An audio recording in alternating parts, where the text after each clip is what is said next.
Vladimir Putin's recent comments and actions regarding the Taliban indicate a significant shift in Russia's foreign policy towards Afghanistan. Just on Monday, Sergei Shoigu, Secretary of Russia's Security Council, met with Taliban leaders in Kabul, signaling Moscow's interest in playing a pivotal role in Afghanistan's future. As per reports, Russia will provide weapons to Taliban. Russia will help in making the American weapons with the Taliban functional. Shoigu, a former defense minister, led the high-level talks with Afghan officials, including deputy prime ministers and key ministers. And Shoigu also shifted the spotlight to the United States, urging Washington to shoulder the responsibility of rebuilding Afghanistan after 2 decades of military involvement. He called for frozen Afghan assets to be returned, saying the US must take responsibility for Afghanistan's recovery and release funds that belong to its people. Taliban leaders, including Deputy Prime Minister Abdul Ghani Baradar, pressed Russia for assistance in easing the burden of US-imposed sanctions, and this diplomatic outreach aligns with Russia's pivot to Asia. Well, why? Because it faces economic pressures from the Western sanctions over Ukraine. To speak more on this, joining me on the show, Ambassador Bhaswati Mukherjee, former Indian diplomat. A very warm welcome to you, ma'am. Always a pleasure to have you with us here on News9. Of course, ma'am, I'm little bit, itched to ask you what this means from the India's perspective. But before that, I just want to know your own point of view about how Russia's engagement with Taliban is going to reflect its own broader strategy, given the fact that Donald Trump is soon going to be there and Russia seems to be tapping into new fronts to solidify its global position as well. How are you looking at this crucial development? Well, it just goes to show that in international relations, nothing is static. The wheel has turned full circle from the invasion of Afghanistan by Russia decades ago to a situation where the Afghans are turning to Russia for support and help, especially to counter Western sanctions. That too at a time when the politics in the United States are highly polarized and President Trump is going to be inaugurated in January. This is the most interesting development. It actually demonstrates that the Russians are trying to build their own poles in their own multipolar world. In other words, Russia believes that countries like China, countries like India are their most important allies.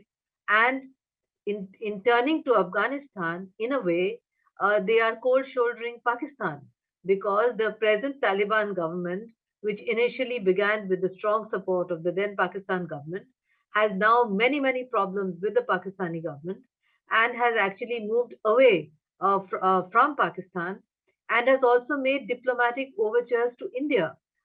We ourselves have, in a way, assisted the Afghans as far as food, medicines, etc. are concerned. And we are in the process of giving some kind of, I would say, informal recognition, helping them to have some consular access in some major Indian cities, etc. So all these developments, in a way, indicate that the Taliban government in Afghanistan has managed, despite all difficulties and despite their rather retrogressive measures towards Afghan women and women's education, they have managed to stabilize the situation and to bring some element of law and order in Afghanistan. And they are now reaching out to countries which earlier had distanced themselves because of their hostile statements or their aligning with Pakistan. That is certainly true as far as India is concerned. Russia too had distanced itself, and now it seems that there is a new era of relations which is opening up with Russia, and surely there will be a further opening with India because the Afghan Taliban has greatly changed its foreign policy since it's taken power, and it has cordially invited Indian diplomats back to Kabul. They have requested for Indian help in rebuilding their projects, and they believe that India is a very important counterbalance to their new adversary, Pakistan. That is why I began my comments, Kabir, by saying that nothing is static in international relations. Certainly, as far as Afghanistan is concerned, All right. this is a interesting development. Ambassador Mukherjee, many thanks for those opening comments. You've hit the nail on the head because here in the newsroom also we were having a massive discussion in the afternoon, talking about how this has actually come full circle. The Soviet legacy, them pushing out, the Russians outside of, Afghanistan, and now it's come full circle. They're going to be supplying weapons back to the Taliban. Ambassador, also looking at the role of Afghanistan's untapped mineral resources as well. Those kind of aspirations, how feasible are those aspirations for somebody like Vladimir Putin, given the current circumstances? I like the word that you used, these their own poles in this multipolar world. Well, Afghanistan has the potential to be a very important uh, pole in a multipolar world which is anti-Western. In that multipolar world, India has no place. But certainly Afghanistan has a place because Afghanistan has huge difficulties with the West, and the manner in which the Taliban came to power itself is very significant because, in a way, the Americans, when they left Afghanistan, they did what they are quite well known for doing. They did the same thing in Vietnam. They left their friends and allies among Afghans behind to face their fate. Uh, those Afghans, somehow those who survived or those who were able to get into some kind of an arrangement with the Taliban, have now understood that perhaps Russia, in its current position, where it's reaching out to Asia and believes that the power pivot has shifted from the West to Asia, it can do a lot. And certainly, Afghanistan is a country that is very rich in resources. And if those resources are properly exploited and developed, Afghanistan actually one day can be a developed country as it used to be earlier, many decades ago, when the king was there. So it's not a poor country. It has huge possibilities and it can develop. And I think that the under Vladimir Putin, the Russians are determined to do that. And if it does that, it would be an important security pivot also for Russia because Afghanistan is very strategically located. If you look at the map, you would see how it commands actually access on one hand towards India and Pakistan, on the other to Central Asia, areas which are of vital importance, geopolitical and strategic importance to the Russians and to the West. So it has been rightly said that right throughout history, the West always tried to manipulate and control Afghanistan, even when India was under colonial rule, but the British never succeeded. This is one country that has never bowed to imperialism and colonialism.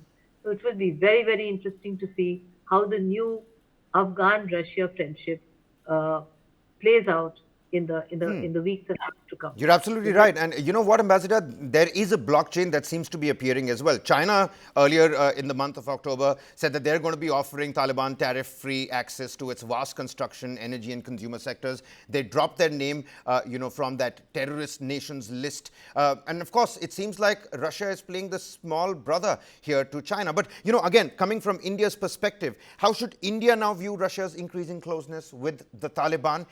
Could Russia's involvement, let's say with Afghanistan, impact India's strategic interests as well? We've got the Chabahar port that's also of great significance to India. If Russia moves closer to Afghanistan, uh, it is in fact strategically good for us because the present Taliban regime has developed great hostility to Pakistan, and there are regular terrorist attacks across the border, and the bonhomie and the romance between the two, which began when Taliban took power, and where the Pakistanis used to boast that Afghanistan is strategic space for Pakistan against India. Again, the wheel has completely turned full circle.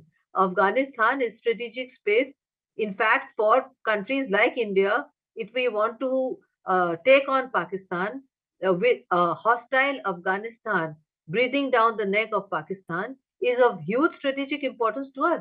So, under those circumstances, and as I said, despite the reservations that I, as an emancipated woman, have about their approach to women and women's education, and maybe we could work on that quietly in the background. because Afghans are a proud nation who don't like to be told in public what is right and what is wrong. But certainly, from a pure strategic point of view, from a military point of view, from a diplomatic perspective, it is of great strategic significance to us.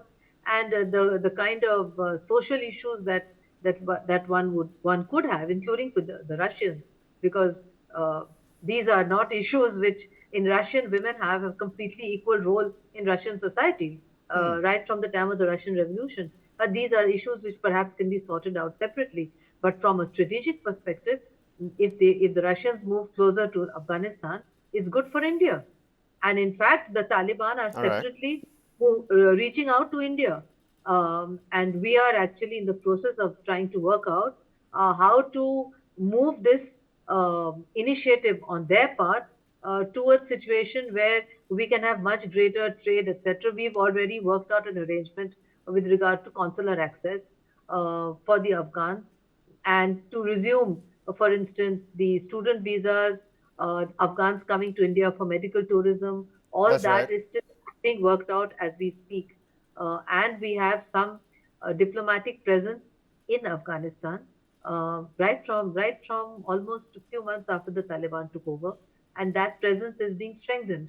And you've rightly pointed out the kind of assets, strategic assets we have in Afghanistan, including the Chabahar port and many other development projects, But you're right. which You're right, are Ambassador. It is going to be certainly interesting to see, what this bonhomie is going to lead up to. Like you pointed out, we've got the Ukraine conflict that's on. Vladimir Putin has already incorporated several Houthi, soldiers, several North Korean soldiers. It's going to be very interesting to see. And all of these moves are coming right after China does them. So China clearly playing the bigger brother here. But I'll take your point on the fact that this might just be helpful for India because of the hostility that Afghanistan is now created towards Pakistan. We're going to leave it there, Ambassador. Basuti Mukherjee, former Indian diplomat. Many thanks, ma'am, for joining us here on News 9, ladies and gentlemen.